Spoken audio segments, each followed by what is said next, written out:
It's incredible to watch him fight over here. Let's go. Now's the time to battle, Mike. The wall isn't there to stop you from your dream. The wall is there to see how bad you want it. You have to be able to roll with the punches. You have to be able to follow your dream. Mm-hmm. It's there to keep the other people out. And if it were easy, everyone would do it. It wouldn't be as meaningful. So the wall is there to test how much you want it. And if you're able to overcome the wall, that's what makes a marathon finish, a 100-mile finish, a PR. That's what makes it satisfying, is that you had to grind through something really difficult. You had to take your fear and your doubt and stare it right in the face and continue doing it regardless. That was Kofuzi, Coach Jimmy Dean and I at the Los Angeles Marathon 2022. And just to give you an idea of the type of guy Jimmy Dean is, he was standing at mile 23, so about 35K in at the race, spectating the LA Marathon with his family and his wife, Kate Martini Freeman. At that point, I ran by at about sub 3-hour marathon pace, and he decided to join me here for a second. What's up, homie? Yeah, Jimmy. Right at that moment, we caught up with Kofuzi, and without warm-up and without hesitation, Jimmy actually ran with us for the last 3+ miles to the finish line. And we had a lot of fun over there, really cheering each other on and supporting. So yeah, that's the type of guy that Jimmy is.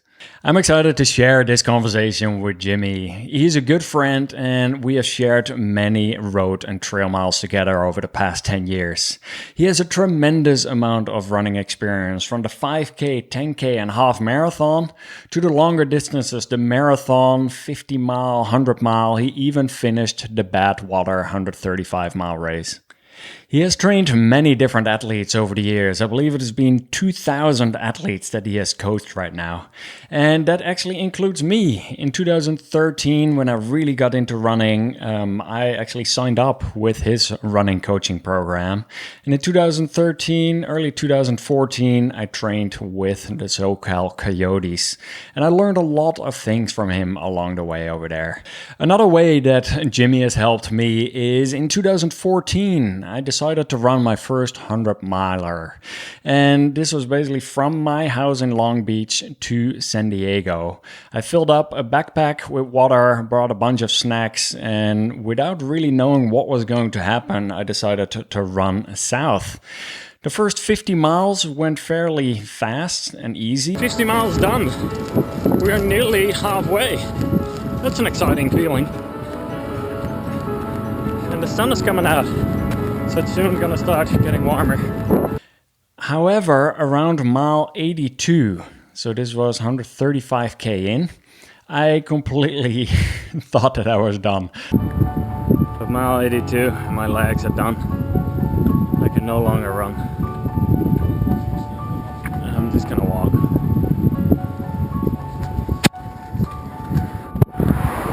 Just as soon as I start running, my legs are just killing me, so I'm just gonna walk it out. It was a self-supported run, so I actually ended up not really know what to do at that point. So I just called Jimmy and I was like, Jimmy, my legs are not working anymore. And this is what actually happened after that. Just talked to Jimmy about how I was feeling, what I was going through. He recommended getting a coffee, getting some caffeine in. CVS is about the only store I could find, so see if they have some mocha. Starbucks coffee, Red Bull, Skittles, M&M's, and water. Score. I'm running again. Unbelievable. How the hell did I wake up from that? So yes, the person who was there for me at my very lowest point was Coach Jimmy Dean. So he has definitely played a big role in my running, and I know in the running of many other runners around me as well. I will link to those videos from Kafuzi at the Los Angeles Marathon and my first 100-mile run, because there's both 2 videos of that on YouTube too. I've learned so many things from Coach Jimmy Dean about the mindset, about being patient, about going after big goals. And we talk about some of these things in today's conversation too. We also talk about some things I don't often talk about how how to deal with injuries or with sickness. How about setting yourself up for success? Also mentally, like what are some of these things that you can do when you experience challenges both in training and in racing? I really had fun with this conversation. An exciting update over here. I've hired a podcast director for the Extra Milist show and a video editor too. And the main reason is that I want to bring out more consistent videos. I'm spread pretty thin myself between our full-time startup path projects, the running coaching program, the personal best program, 2 kids, my wife, she wants some time to play pickleball. And then, I'm doing my own training as well. So for me to be able to bring out more content, I decided to bring some people on board to help me with that. To offset some of the cost, I'm going to be running some ads for YouTube and the podcast. No, I'm not going to go overboard with it, but I do want to bring in some additional help here just so that I can bring out more consistent content. 2022, I actually took a 6-month break from making more videos purely because it was getting quite overwhelming, the amount of work that was going into it. So I decided, let's get some people on board and really have exciting plans over here for the next this year, for next year, 2025, coming out with a book with a summary of a whole lot of podcast guests. There's a lot more coming, so stay tuned on that. One more note, we have set up an Extra Milist Facebook group with 7,000 members from all around the world, very helpful community that you can join for free. And you can just find that by typing in Extra Milist in Facebook. Also, I have a weekly newsletter that I send out every Friday at extramilist.com/subscribe with a lot of running insights and running tips. For those looking for training schedules, for training videos, and for my actual running coaching, check out pbprogram.com. I'm active daily in the Facebook group for this, in the Strava group for this, and we do weekly Zoom coaching calls too. For those wanting specific one-on-one coaching, I can highly recommend checking out Coach Jimmy Dean at coyoterunning.com. This is where he trains like it's his running coaching training program. He takes time one-on-one, and his wife, Kate Martini Freeman, is actively involved here too. So I would highly suggest that. I'm going to stop talking right now. Hope you enjoy my conversation with Jimmy Dean Freeman. Thank you for coming out over here. Absolutely. I'm glad. I think this was well overdue. Oh, getting me to talk about running is not a difficult thing to do, but getting me to talk to adults is a very low percentage of my week nowadays. So there you go. So I think it's fascinating. I really got into running in 2013, and you have played a really big role in that. Only because you found us and signed up for our program. I feel like it was just luck of the draw there. Well, and that was one of those things, right? I think the timing was right over there, and you guys had created a really good training program for both road running and for trail running. I think it would be quite helpful to get a bit of an understanding about you and your background as a runner and also as a running coach, just to get a bit of a better idea. Yeah. All right. Well, Cliff Notes history. I have been participating in athletics, team sports since a very, very young age. I've got a dad who was a collegiate football player, a mom who has been athletic and played all different sports her whole life. And as a young child, they were still very, very active. My dad was playing a lot of tennis. He was running races here and there. And my mom was also playing tennis and engaged in a lot of workouts. So about the time I was, I say 9, I had played 4 or 5 years of team sports, soccer, football, baseball. And my dad and his buddies, actually one of the other baseball coaches, they used to do a 10K every year in our general area. And one year he said, "Hey, you want to come run this race with us?" And I was kind of a yes man to anything outdoorsy and athletic. And I said, sure, not knowing what I was getting myself into. My dad said, well, this is a long race. So if you're going to come do this with us, you have to come train with me for a month. So for probably 4 weeks, I went out with my dad to the high school track, 9 years old. He would tell me how many laps to run. We'd probably do that 3 times a week. Race day comes. It was called the Devil Mountain Run. And it was in San Ramon, Danville, California. And race day, he goes, "Hey, do you want to run the 5K or the 10K?" And I didn't know what that meant. So I just said, what are you doing? He said, "I'm doing the 10K." So I'm like, okay, I'll do that one. And I remember I had a goal. My goal at 9 years old was to not walk. It was to run the whole race. I finished the race, and I actually beat one of his buddies. I think I was a little bit more than an hour. But for a 9-year-old. Yeah, no, it was close to an hour. And I remember that it was I loved it. And it was like an experience with all these people around, and it was a road race. And we went back and did that race almost every year. And I remember my first experience of doing something well. And now, I mean, how many 9 and 10-year-olds are running 10Ks? Like my division was probably pretty small, but I was always, in the top 3. And I remember I was motivated to place higher, to run faster. And each year, I got a little bit better. And then high school, it was one of the first sports that I signed up for. My freshman year, fall season, cross country was the first thing I did. And I loved cross country. So I went from road racing from 9 to 14 years old to cross country, which was, running hills and trails and dirt and grass. And I think that right there set the stage for me to love, running everywhere. I liked road running, and it was part of me. And I got into track in my junior and senior year, and liked racing, liked runners, liked the distance running structure, but track racing was my least favorite of the 3 disciplines. Now I grew to love it more in later life. There's nothing like the mile on a track. It's a really perfect, symmetrical, special event. And whether you're running the 1500 or the mile, there are a lot of similarities between the two. But now, in my 40s, I love running on a treadmill. I love running on the road. I love running on a track. I love running on the trails.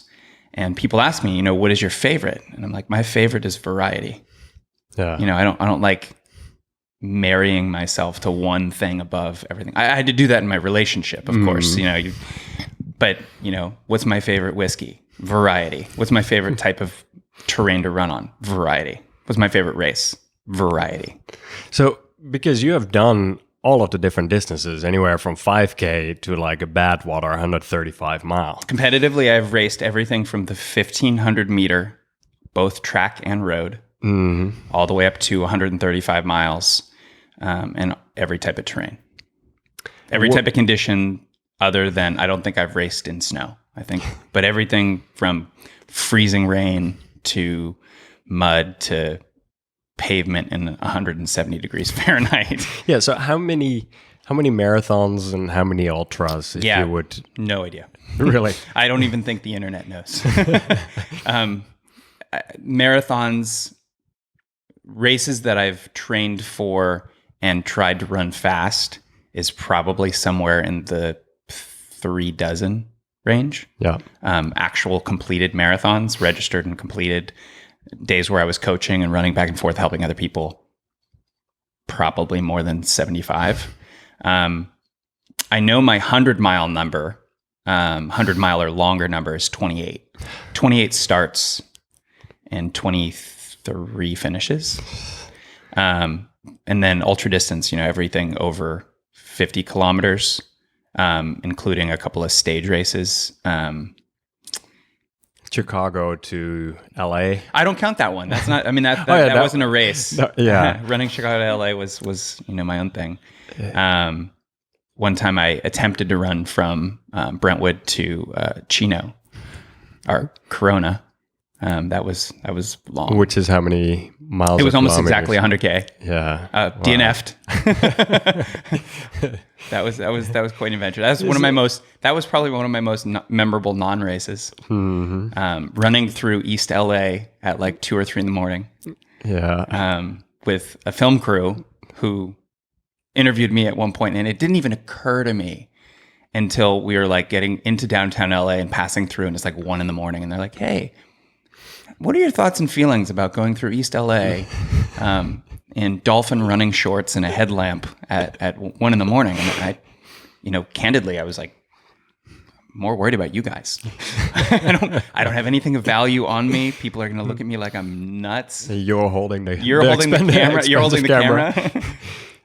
So yeah. So when was it then that you started getting into running coaching? So I look at my life in running in 3 phases. There was my childhood running. There was my high school running. I stopped my late senior year and kind of put running away for the better part of 6 or 7 years. Came back to running in my adult, like mid-20s. And after training for an attempt at my first marathon, I got a phone call really serendipitously out of the blue. And a guy was looking to hire a running coach in my area. And he had specifically tracked me down through a theater company that I had done some shows with. And it was a very random set of circumstances. But the short version of that is we got into contact. I helped him develop some locations for a marathon training program in Northern California. And he was based in LA. And that particular program I was going to help coach, but I was also in the process of moving to Los Angeles. So September 11th happened. This program got canceled. I moved to LA 4 months later. And the second month I lived here, he called me and said, "Hey, are you in LA now?" And I said, "Yeah." And he said, "I have a new team I want to start in Long Beach. It's yours if you're interested." And so my first job when I moved to LA was coaching a marathon team. Ironically, I had not yet run my first marathon, but I had been in a very advanced level program with a university level coach in high school. I understood the tenets of periodization. I understood the tenets of motivation, and I had trained for a marathon. I had not raced and completed one, but I executed his program. It was his training paradigm, and I was just there to lead the practices. And so I coached a team to run the Kona Marathon in the summer of 2002. And 3-4 months later, I ran the Chicago Marathon. That was my first crack at the distance that I finished. There you go. You will always remember your first. You do. And unfortunately, I really, really remember the last 13 miles of that first one. Every painful step. Yeah, that seems to happen. Absolutely. Yeah, marathon's quite a distance. And no matter how many of them you do, marathon is one that even the elite Olympic class guys, you never master it. Yeah. You never get it where you can go, okay, I can run this time, and then that's how it goes. Like, it's a distance that will always be a little bit elusive. And every time you get too confident, that's when you get your ass handed to you as well. Yeah, I mean, I don't think that, in my experience, overconfidence has been the main culprit. Overconfidence sometimes leads to getting focused on the wrong things. Mm-hmm. And we'll talk a bit about this, but it in my later stages of coaching, after about 10 years of coaching, I whittled it down to what I call process orientation versus outcome orientation. And when we're really confident, what we get really focused on is mile by mile splits, the time that we want to run. And independent of how confident we are, you have to focus on the process. Mm-hmm. What am I going to do this mile? What am I going to do in this 10-minute block? What am I going to do in this hour that sets up the next hour? And process orientation in many ways ignores the goal. It ignores the mile by mile splits. The idea is if you focus on what you have to do right now, if you can stay present, you're more likely to have your peak performance.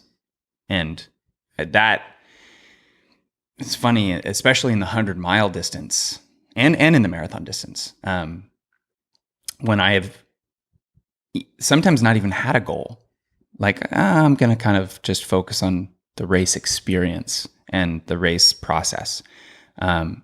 My performance has sometimes come out of the blue, really surprised me. And some of my most fit times when I was confident, but that confidence led me to look at, I know how fit I am. I can run these splits, and, each mile you're checking in, every half mile you're looking at your pace. And there's just too much mental energy put in the wrong bucket. Mm-hmm. Yeah, that's very well said. And I think that part right there of running sometimes by how you feel and running by effort versus having to hit certain splits and being very focused on that final goal. Well, I do want to hold one thing independent, because process orientation is definitely not running by how you feel, because we all know if you've raced enough long distance races, how you feel is going to be awful. Depending on where you are in the race. And I have a little thing that I do with many of my runners before their big A race, which is what I call the war room. And it's a race planning session, which is as much mental prep as it is logistical. When to take your calories. Mm-hmm. If it's a long race, what to put in your drop bags and where. The idea is, if you want to run faster than you've ever run before in your life or further, you have to be willing to suffer more than you've ever suffered before.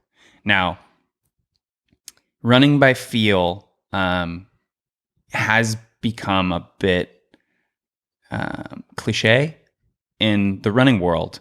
And sometimes running by feel in training gets collapsed by running by feel during a race. And you should always be running by feel. Like, you're going to have feelings, and you're going to have, biosensory feedback that you should be paying attention to. But our pain receptors, our brain, are there as kind of a warning system. And when things start to feel really awful, the message being sent by your brain is shut it down, slow down, stop. You're going to hurt yourself. And in distance running, many of us know that to set your personal best, PR, PB, to do a distance further than you've ever done before, there's going to be a suffering that you haven't experienced yet, or more of it than you've experienced before. And, in the Coyotes, we like to use the phrase hurt locker. You're going to have to go into the hurt locker and be there. And not only be there, but it's not that you have to welcome suffering, but you have to at least allow it to be the passenger in the vehicle. and some people will revel in that discomfort a little more than others, and some people will resist it.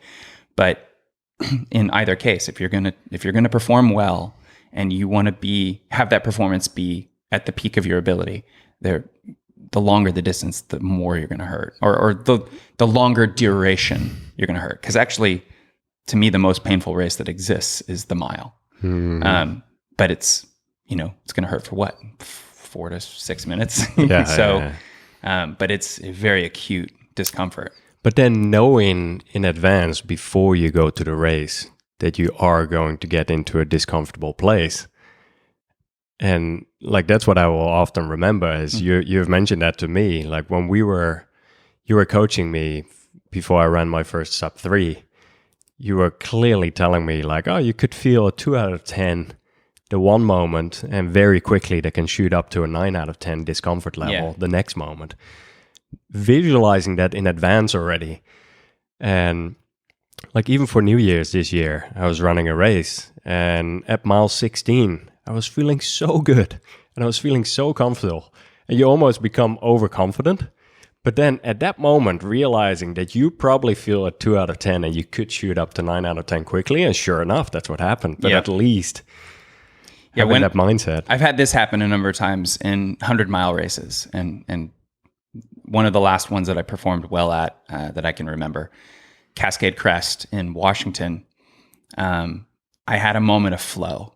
And there's a moment of where you feel almost outside your body. Mm-hmm. Like you feel too good for the moment. And what's hilarious in that distance for me is the times that you start to flow, so you start to forget the process. And I'll have an hour of just gliding and this effortless running. But then I realize when I go from a 2 on a scale of 1 to 10 to a 9, oh, I haven't eaten for an hour. I haven't done the things to set up this next hour. So yeah, the don't count the chickens before they've hatched, when you're at mile 16 and feeling great, you're like, I feel better than I've ever felt at any mile 16. And then mile 17, the proverbial, SHIT hits the wall, hits the fan.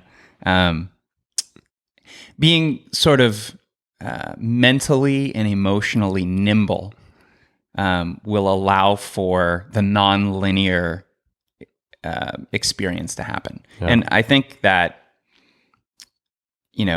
from my perspective, those who get good at that flow in their races, in long distance races and in their training, find a way to apply that to their lives. Yeah. Because life is about as non-linear as it gets.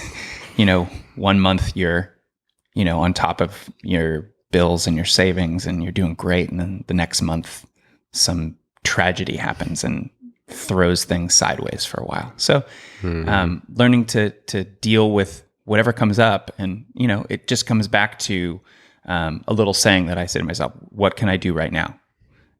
Some races, I actually put the letters on my hand, WCIDRN.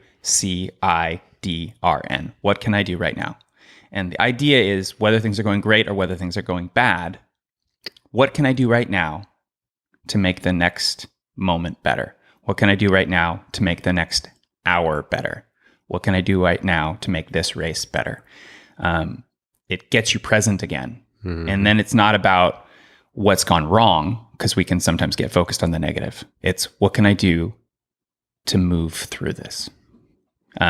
Winston Churchill, that's one of my favorite quotes, is if you're going through hell, keep going.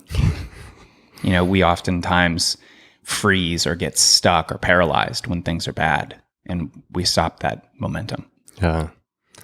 And it is, you don't that often, like, you've obviously raced a lot over a 30-year period. 250 plus races. Yeah. But when you look, for example, at one of those distances of marathon and the later stages, like mile 20, 32K in, that is not typically an area that you hit that frequently in training. It's so for many people, it's not productive to put your body through that space. So for many people, that terrain is indeed a new and unknown, mm-hmm. and so there's going to be a lot of firsts and a lot of adjusting the plan for sure to what comes up over there. Yeah, I mean the common experience physiologically is that there's something about the way we've conditioned our bodies and the way that we eat and our metabolism that in a marathon, it's somewhere around mile 20 that we exhaust our glycogen supply. And the body goes from kind of a normal state to a ketotic state. And that's where the body starts to metabolize muscle proteins for energy. And it's very uncomfortable, maybe even acutely painful. And I think that it's not productive to simulate in training because it's very destructive to the muscle tissue. It's something that takes a good bit of time to recover from. So you want to restrict that type of experience to race day because it's like you only got so many bullets in the gun. And if you want your peak performance, you don't want to put your body through that a bunch of times. So when you get to that state of ketosis, your blood sugar is low, and that both means you've got less fuel for the engine to run. And oh, by the way, whenever you're feeling a bit cranky in life, one of the most common responses you're ever going to get is that you're probably hungry or you're hangry. You need something. So when your blood sugar is low, your brain has less energy to power. And it's a very frustrating, angry place. And when you combine, hope or maybe even the introduction of doubt with pain and, a little hangry, it's a negative place. And to find your process orientation, to find your drive to stay on task and stay on the goal when it's hurting more and you're in that space, that's what makes that event, the marathon, magical. Yeah. Pushing through the wall, finding a way around it, over it, under it, through it, whatever it takes.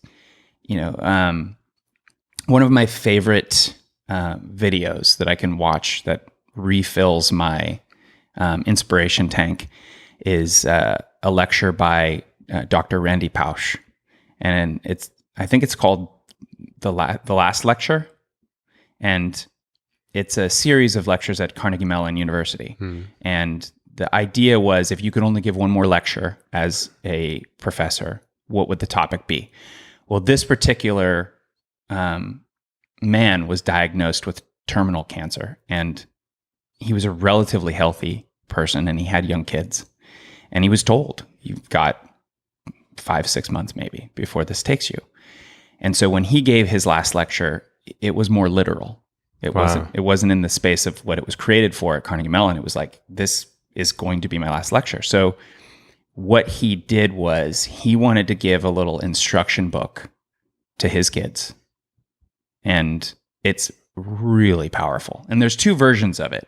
You can actually find the Carnegie Mellon hour-plus version of it. Oprah brought him on her show, and he did a briefer version of it that hit some of the big bullet points. And the idea behind the last lecture and kind of how it can apply to our lives is, you have to be able to roll with the punches. You have to be able to follow your dreams. You have to be able to, the main point of why I brought this up is he's like, the wall isn't there to stop you from your dream. The wall is there to see how bad you want it. It's there to keep the other people out. And if it were easy, everyone would do it and it wouldn't be as meaningful. So the wall is there to test how much you want it.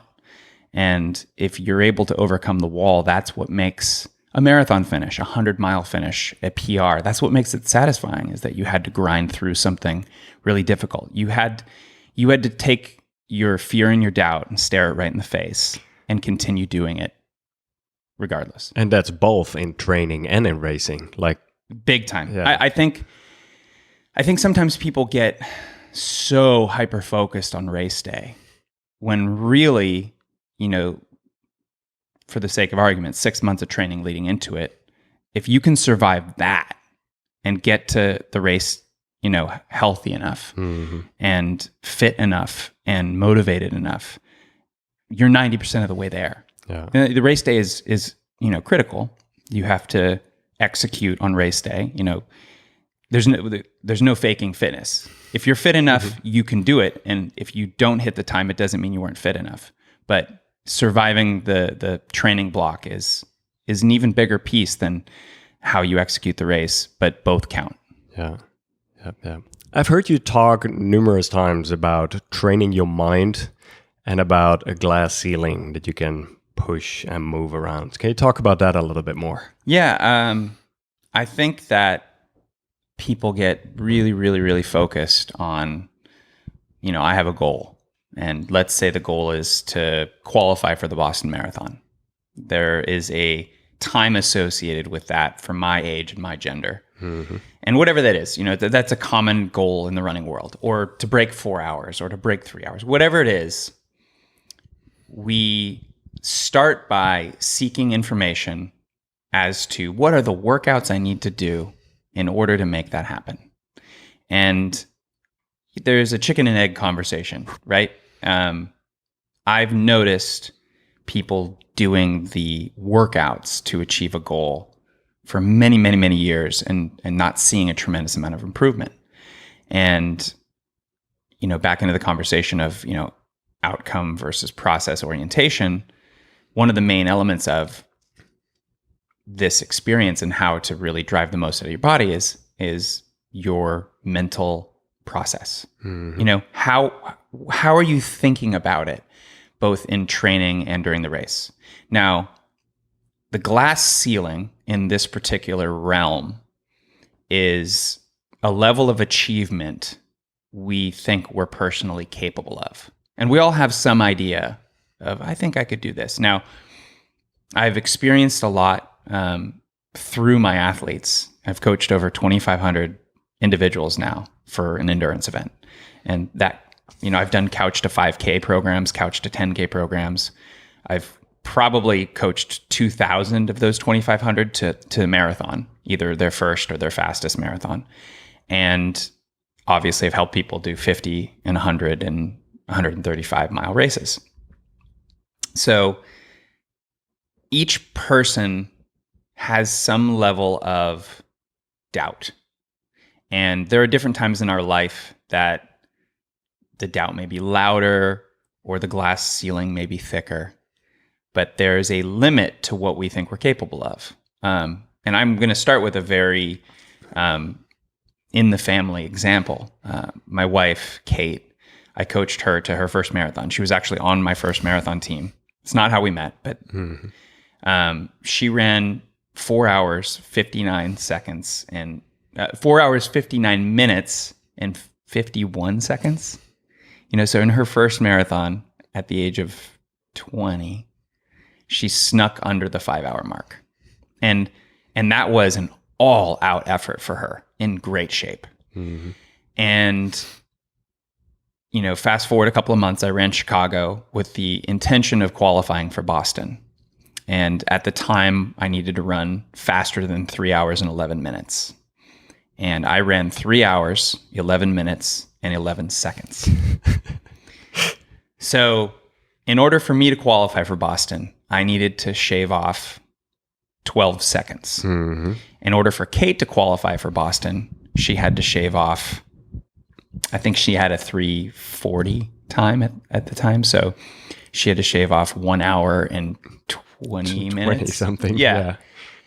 So 12 seconds versus 80 minutes. At the time, Kate's like, I'm not a distance runner. I ran a marathon. It was very painful. I can't imagine running a lot faster. I know I could, but like an hour and 20 minutes is a big chunk of time in a marathon. So I was very focused on Boston, and it took me a couple more years. It took me, I think, 2.5 years after that 3:11 to get it down under 3:10.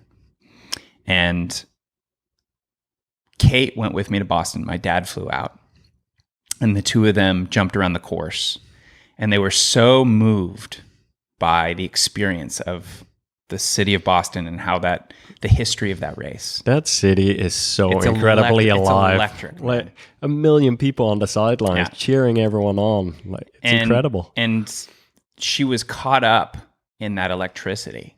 And what's funny is she kept running marathons in that 2 years. And as I shaved, that 12 seconds off, I think I ran 1 minute faster to get into Boston.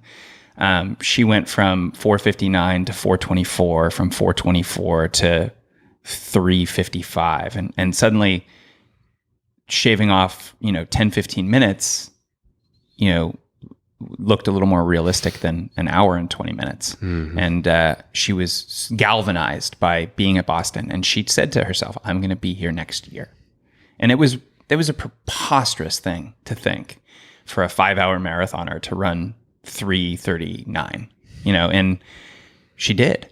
She focused on the next 6 months. She, got really consistent. And I want to say it was at Long Beach. She had a crisis because her training buddy, who was a lifelong runner, was going to qualify for Boston for her first time. And her training buddy got violently ill somewhere around mile 18 or 20. She's on all fours throwing up. Oh, no. And so Kate's dealing with glass ceiling, doubt, pain, and the loss of her motivating running buddy. And I remember running her in, and she was throwing up as well. And she did it. She snuck in under 340 and went to Boston, and we both ran it together the next year. It was pretty amazing and special. But that glass ceiling for her, when she started, was the idea that like, Boston's not for me. Boston's for serious runners. Boston's for runners with more talent. And, she's since gone on to run sub 3. She's a 2 hour and 58 PR and was top 10 at a major marathon, at the Los Angeles Marathon. She was the 10th woman. She had 7 pros in front of her and 2 amateurs. And no one would ever imagine that when she did a 4:59, for her first one. So incredible. Yeah. So the glass ceiling idea is, we all have an idea of what the lid is on our peak performance. And to be honest, we don't know. Science doesn't know. We can project, but if you were to kind of live and train with that as a question mark, instead of knowing what you think you're capable of, just giving up the idea that you have any idea and saying, I'm going to treat this as an adventure and as an exploration and see. Yeah. And for me, that question, manifested in running Badwater. It manifested in running the original 6 Hundos challenge, doing the 6 original 100-milers inside of 13 weeks. Like, I didn't know if I could do that. I didn't really believe one way or another. I just went, for this summer, I'm going to live the question. And that's really, it's not about achieving it or not. It's about what quality your life takes on when you're in the space of adventurous inquiry. Yeah. And, you're either living on the edge, you're either living a daring life, or you're kind of wasting it. Yeah. Yeah, I think there's a few interesting quotes around that as well, along the lines of, when I'm at the end of my life, I want to look back on a life where it's not that I said like, I surely lived a safe life, but truly lived a life full of adventure and unknown, and I gave it the fullest everything that I could. Yeah, you have to.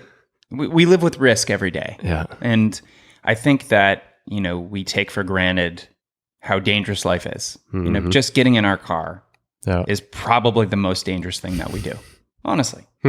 And we see things that happen. People skiing or crashing in a plane is a possibility. That there are a lot of risks out there, and shoot, somebody could go to a restaurant and eat a bad piece of chicken, and that could be it. So we have to assess risk in our life, and for each person, the level of risk is independent of the activity. You have to be inspired to do something. You have to be excited about it. An activity that I personally love is downhill skiing. I stopped doing it about 10, 12 years ago because I was a high-risk participant in running events. And I feared getting hurt in a non-running event affecting my ability to do the thing that I was most passionate about. Yeah. So, some of the stuff that we do in the realm of running, especially ultra distance, it's risky. And a lot of the stuff that we do isn't even quantified by science yet. Ultra running hasn't been around long enough for us to know definitively what the long-term effects are. We know people that have had renal failure. We know people that have had endocrine systems, go sideways, and adrenal fatigue and all that stuff. So you have to determine what is most important to you and what level of risk you can palate. and to be frank, I'm 43 now, and the level of risk is lower now that I'm a primary care parent for 2 little ones. And when my little ones aren't so little, that risk might go up. Yeah. I might be able to do some things that are a little more adventurous, if you will.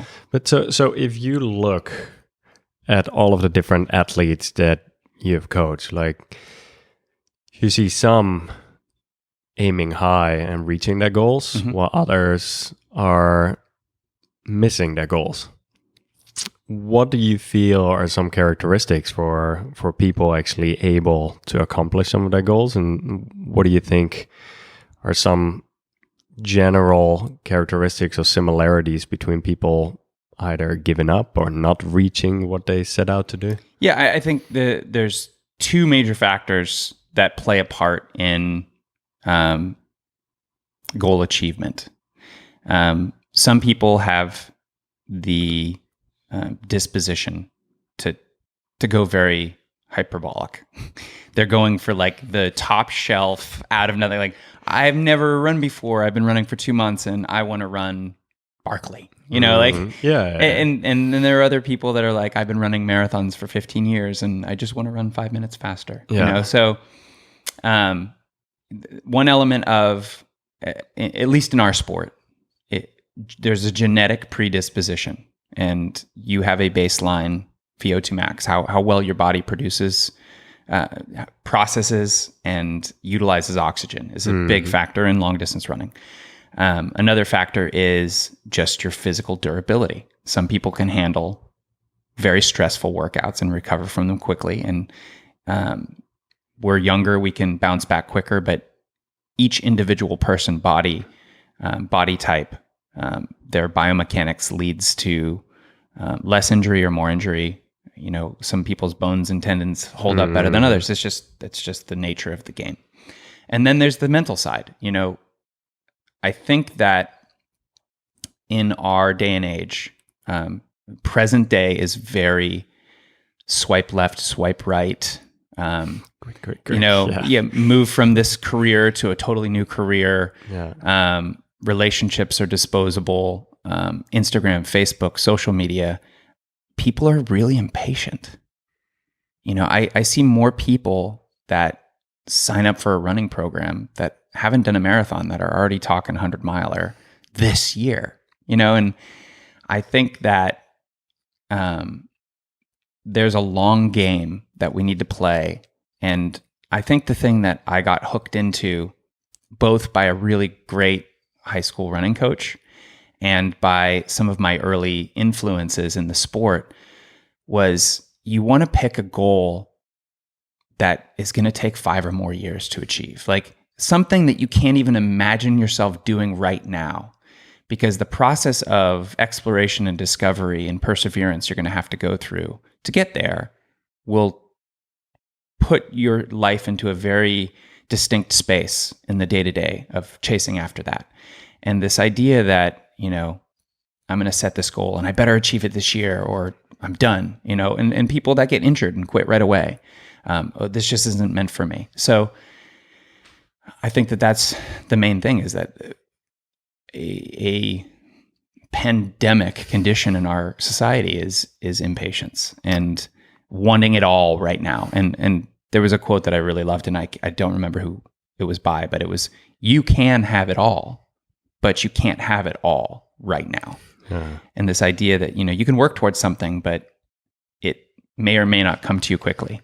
And, you know, that can be in the realm of education, that can be in the realm of profession, that can be in the realm of relationship. Like you want something, you have to be willing to work for it, and you have to be willing to overcome adversity to get to it.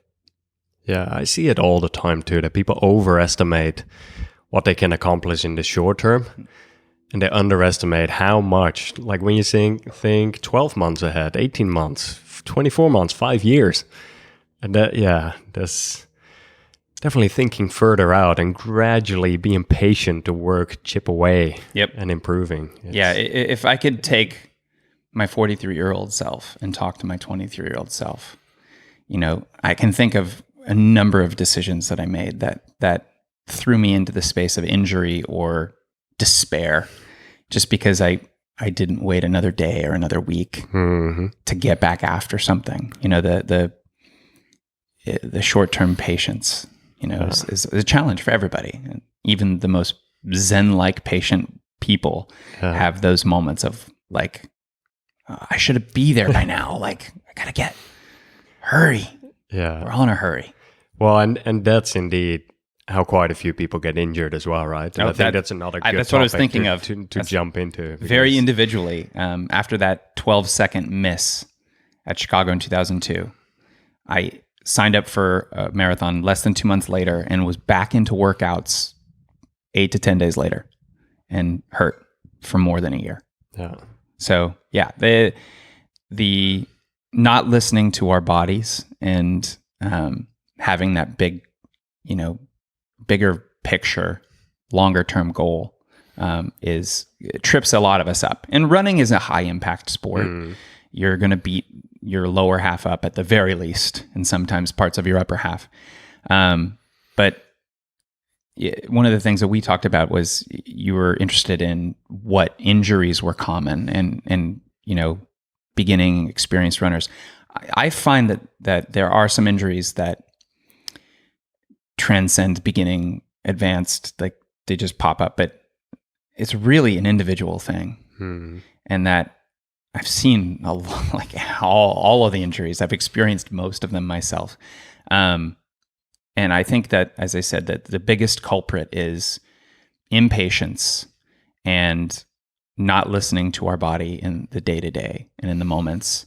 And if I were to throw it, outside of the realm of like specific training too hard, doing too much mileage too soon, not giving ourselves enough time for recovery, the one other culprit that I see is overstriding. It's probably the most common form dysfunction. And for many, many years, I hear people vilify heel striking. And I do not believe that heel striking is the culprit. But if you're overstriding, you'll be heel striking. So I think that that's part of the collapsing of that particular villain. If your feet are landing directly into your body, it doesn't matter if you're forefoot, midfoot, or heel, because you're not going to land on a straight leg if you're foot striking beneath your body, beneath your body mass.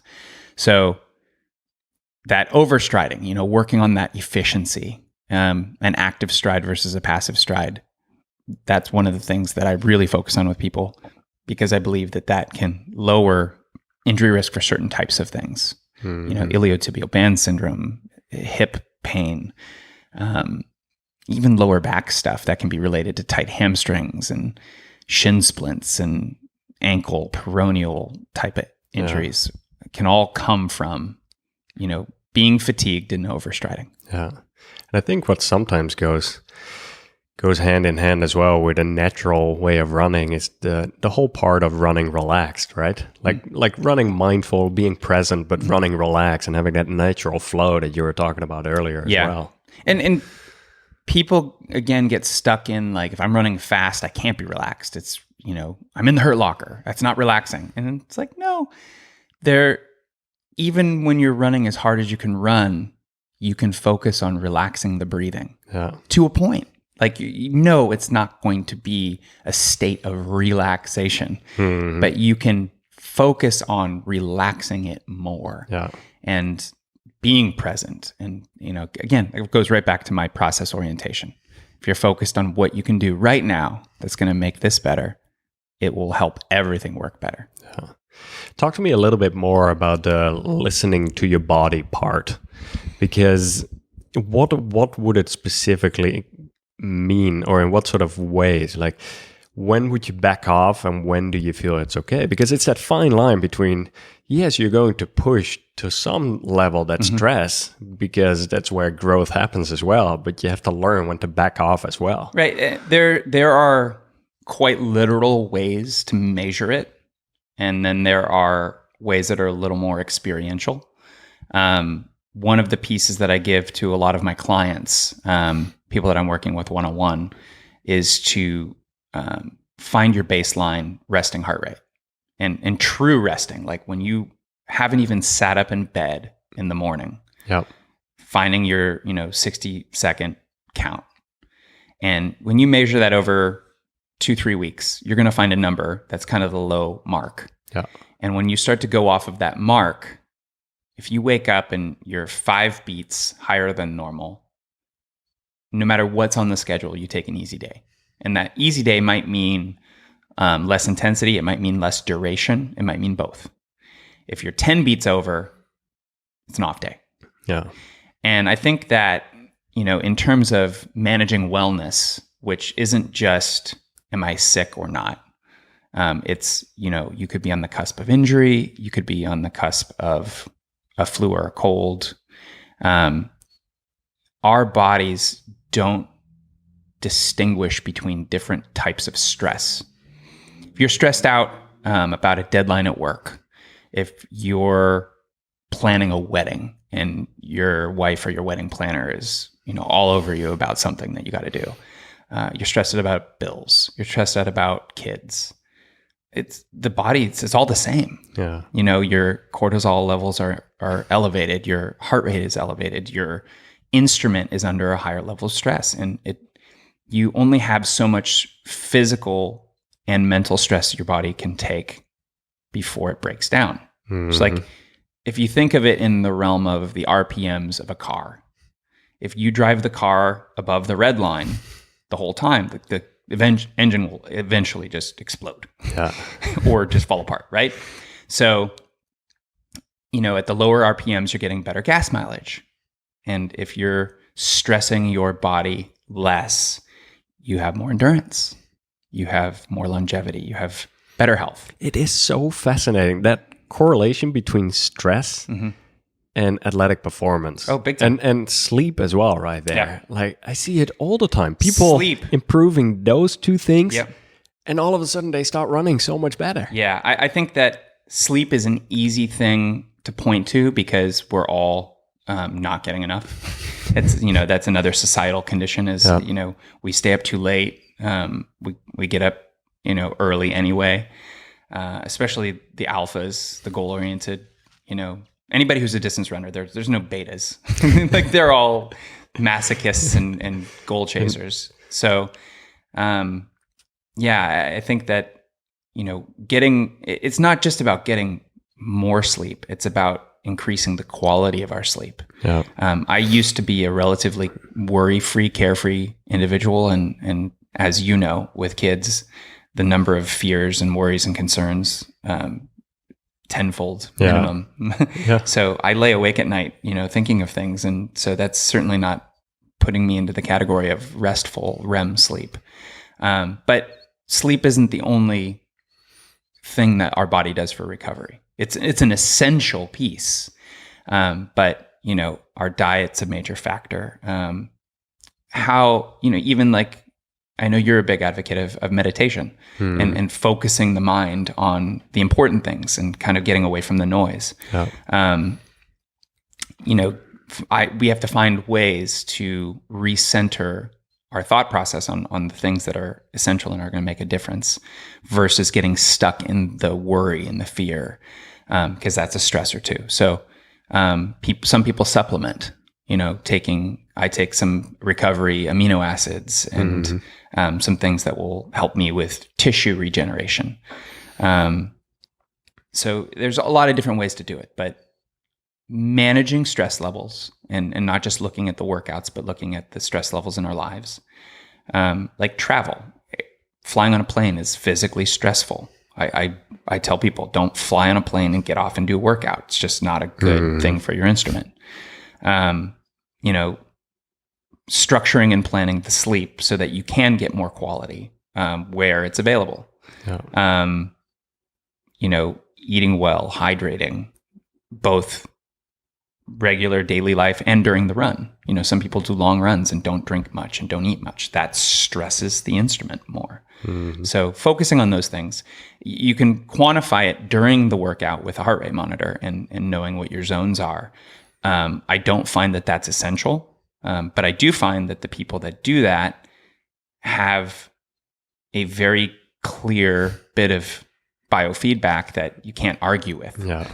You'll know when your body's more stressed out. Yeah. You're like, oh, I just did an easy run today, but my heart rate was off. My whole zone was one zone higher than it should have been. So, and sometimes on, let's say, a flat terrain or when the temperatures are reasonable, I have a very good idea of where my heart rate is. It's typically once there's hills involved or it gets warmer or I'm in the later stages of a run that it's very hard for me to sometimes even gauge. Like, yeah, you can listen to certain signals of the body, but sometimes I look at my watch and I'm like, wow, I'm much higher than I thought I would be, or the other way around. Yeah, and well. you can't argue with the biofeedback. Yeah, that when it's there and it's a quantifiable number. Yeah. I have done long training cycles with heart rate stuff. I've been tested, at certain times in my life.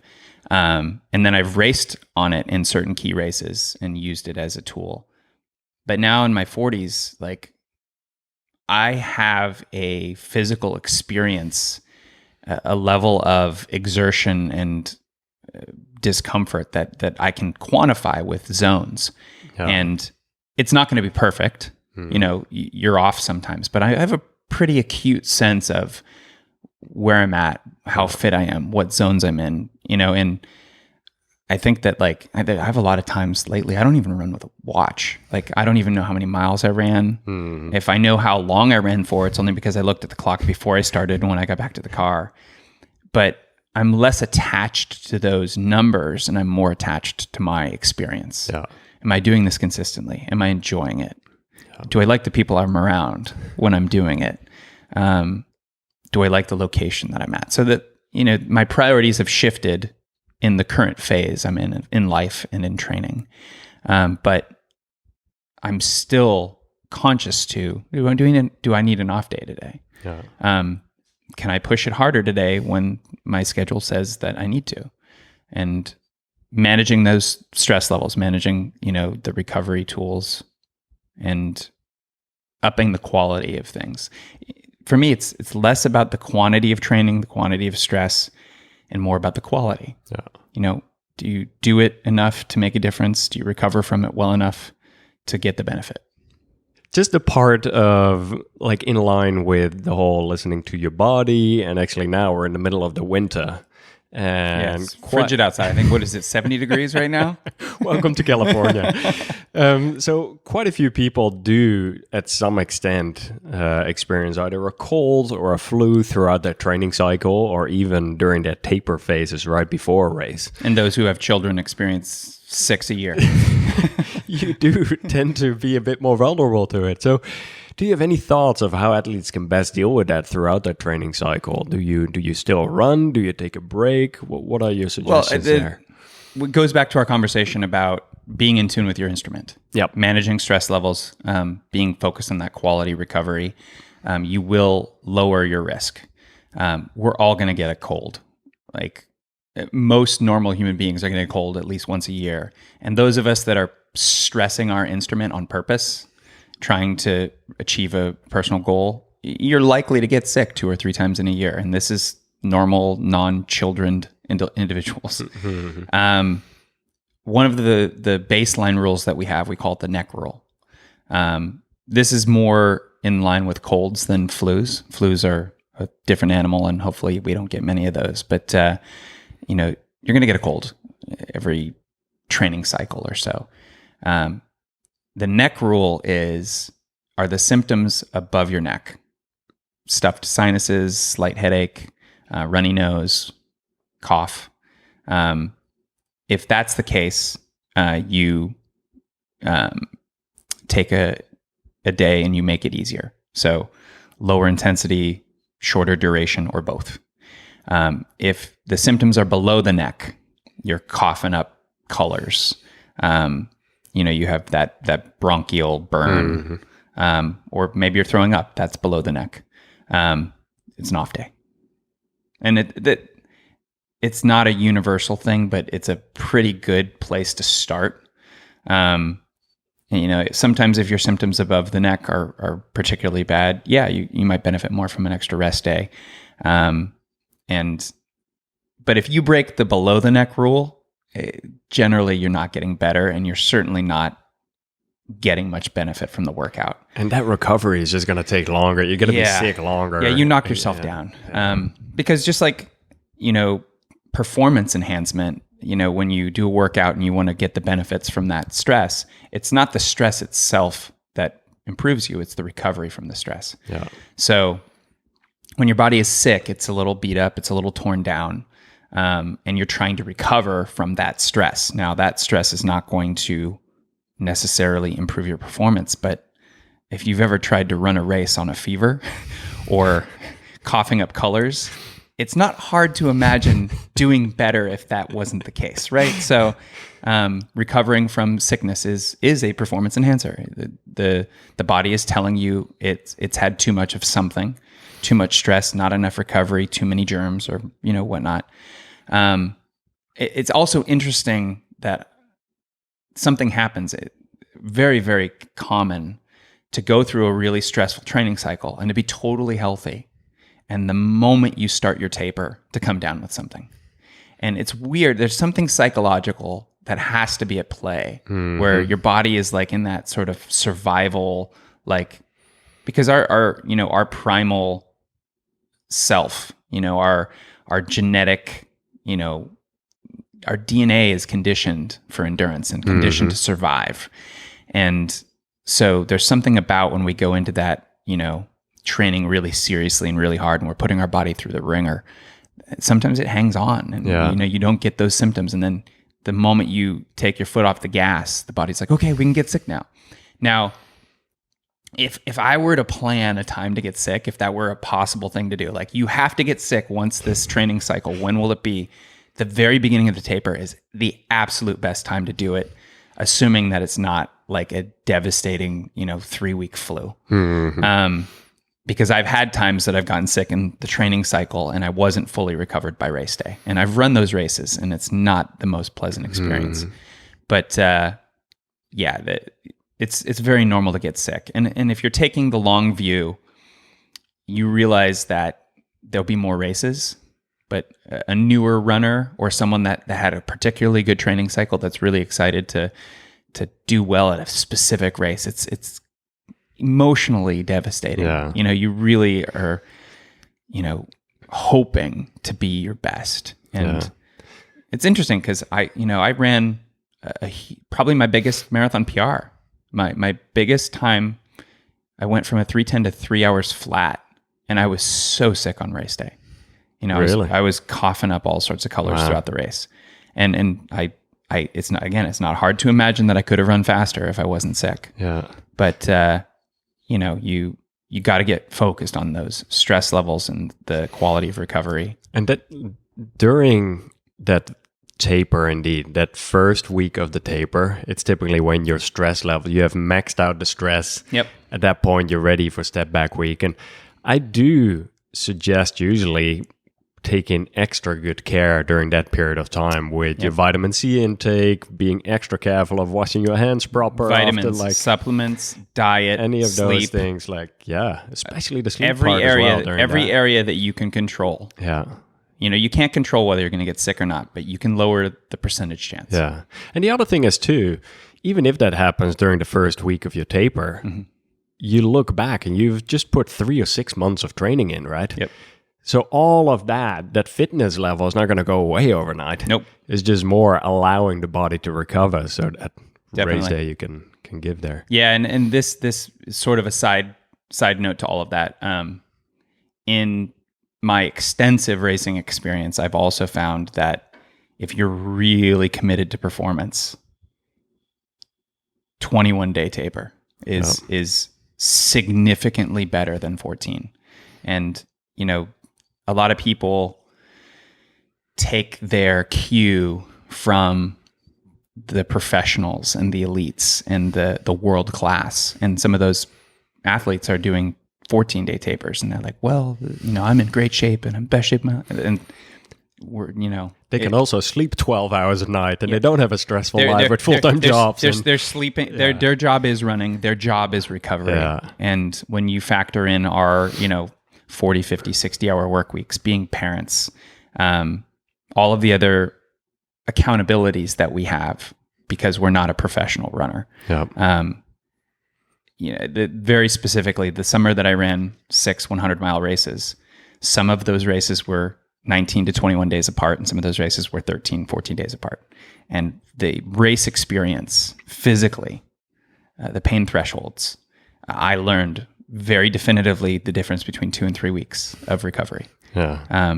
And from that point forward, if there was an A race that I wanted to do well at, both for myself and for my clients and my athletes, strong, staunch advocate for the 21-day taper. Yeah. You might get in one good last run 3 weekends before the race, but even doing it on Saturday instead of Sunday can make a difference. Yeah. So with recovery, we see to some extent a correlation with age as well. Like For sure. Athletes in their 20s and 30s, they can get away with a lot more than athletes in their 40s, 50s, 60s and above. Yep. Do you have any different kind of training approach, both for different ages, but also between different genders as well? Is there anything different there? I mean, there's definitely science behind that. My approach is a little bit more case by case, because some of my athletes in their 40s, 50s, and 60s are brand new runners. So they're not coming off of any experience set where they knew how they were recovering in their 20s and 30s. And conversely, I'll have people that have been running their whole lives and, they're newly 40 and they're experiencing some different aches and pains based on how they've been training. At the end of the day, I find that the people that are a little older are typically more in tune with their body anyway.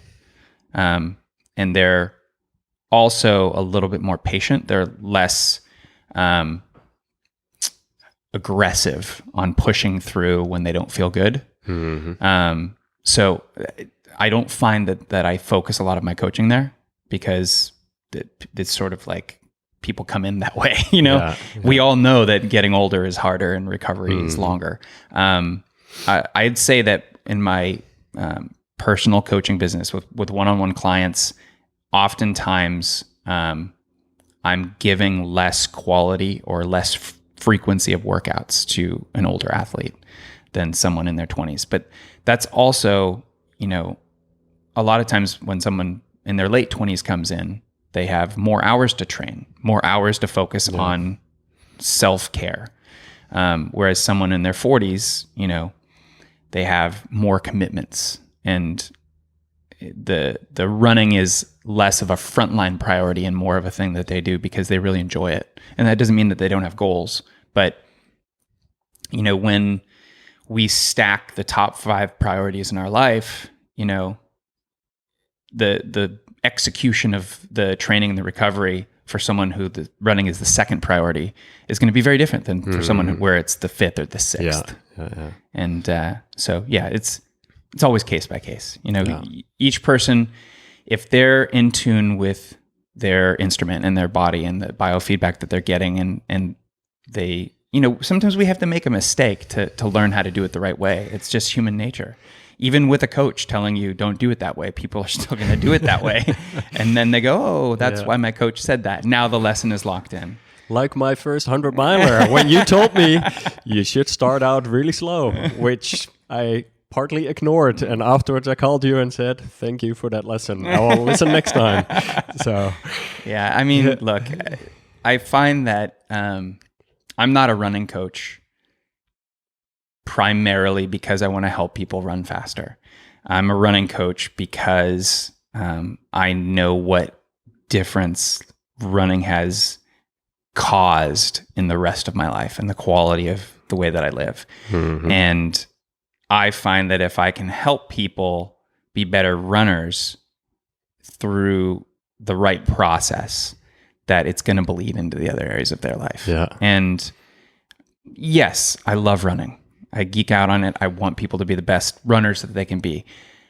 But I'd rather you be a good person and a better person. And to be honest, I'm a raging douchebag. and running, the more that I run or the longer the race and the more that I suffer, it cuts a certain percentage of the douchiness off. And if I can help people be a better version through running is my access point to that. Yeah. And I definitely, geek out on the science of it and how to help people be better. And there's something to working hard for something and achieving it and the experience of grinding through the process to get there that translates to everything. Yeah. Career, relationship, finances. We learn these lessons in running, and then we apply them the rest of our lives, whether we know it or not. Mm-hmm. And so, if there's any one major takeaway here, it's that running will help stabilize you as a human being, and it will help give you a set of tools that will give you access to a higher quality life everywhere else. And there's nothing more valuable than that. Yeah. Yeah. It's really interesting, the component of what you just said earlier as well, where sometimes athletes first have to make certain mistakes, or they sometimes have to, whether that's injury or just have a few bad races before they realize that there's other approaches as well, that they have to be realistic, and that you sometimes see athletes run their best races later stages of life and not necessarily in the earlier stages. And youth is wasted on the young. Yeah. Do you have any closing thoughts, any recommendations for athletes, any other recommendations, because you've already shared a lot over here, for athletes looking to improve in their running? Yeah, I mean, a lot of what we do in the early stages of our running is guesswork. And my attitude towards running is it's an experiential sport, and we're going to learn the lessons by making the mistakes ourselves. Accountability is a big piece of it. So accountability structures can show up in your life in a number of ways. You can hire a coach. You can sign up for a training program like Extra Milist. You can go to a running club and have a regular, run with people where you're all engaged in sharing your goals with each other. It can just be something that you share with your spouse. Having a defined set of goals and a timeline, gives you that map to the accountability. If there isn't a set goal, if there isn't someone to hold you accountable outside of yourself, the snooze button looms large. So true. The I can do it tomorrow mentality creeps in. Yeah. I find, my 2019 was the first year I've had since 2003 without a race of any distance. It was the first year since 2005 I didn't start a 100-miler. It was the first year since 2008 that I didn't finish a 100-miler. So the fact that I didn't have a race on the calendar, there was nothing to be accountable for. And I worked out less last year than I ever did. I'm still coaching. Yeah. But my personal accountability wasn't there. And now, again, back to the priority set, running used to be my number 2 priority. And right now it's probably number 7. Yeah. But I'm putting a race on the calendar, and that accountability is coming back. And I still have goals, still have things that I want to get after. And it's not just for me anymore. Now I have goals that are important to me, but I also want to model for my kids, like, this is what it looks like to go after something that's hard, to be disciplined and focused on it, so they can see that, everyday activity, physical fitness is important to us. Achieving something is important to us. And hopefully that they get that lesson, whether it's a conscious or subconscious thing. Yeah. Very well said. Jimmy, thank you so much for sharing all of this. Thanks for having me. It was a pleasure. And we'll talk soon again. Get out there and run. Thank you for listening, and I'm glad the microphone issue from some previous episodes has been fixed. A few closing thoughts here. For those wanting specific one-on-one coaching, check out Coach Jimmy Dean's training program at coyoterunning.com. What was your favorite lesson, takeaway, or quote from this episode? Please let me know in the comments on YouTube. And one winner will actually win a $100 gift card from Path Projects. This is the running clothing that I use on my runs, but it's also the clothing that I wear every day outside of running too. Check out the YouTube comments and just leave a comment with your favorite takeaway to enter for that. Please be careful for the scammers out there. There's numerous fake YouTube accounts that pretend to be me with my profile photo. I saw several fake Telegram accounts have been created with my name. Like, I will not reach out from any of those channels. I will only reach out if there's a winner for my own personal YouTube channel. So just be aware of that. And then I want to say thanks so much for listening. Have fun out there on your runs, and we'll be back with more episodes very soon. All right, bye now.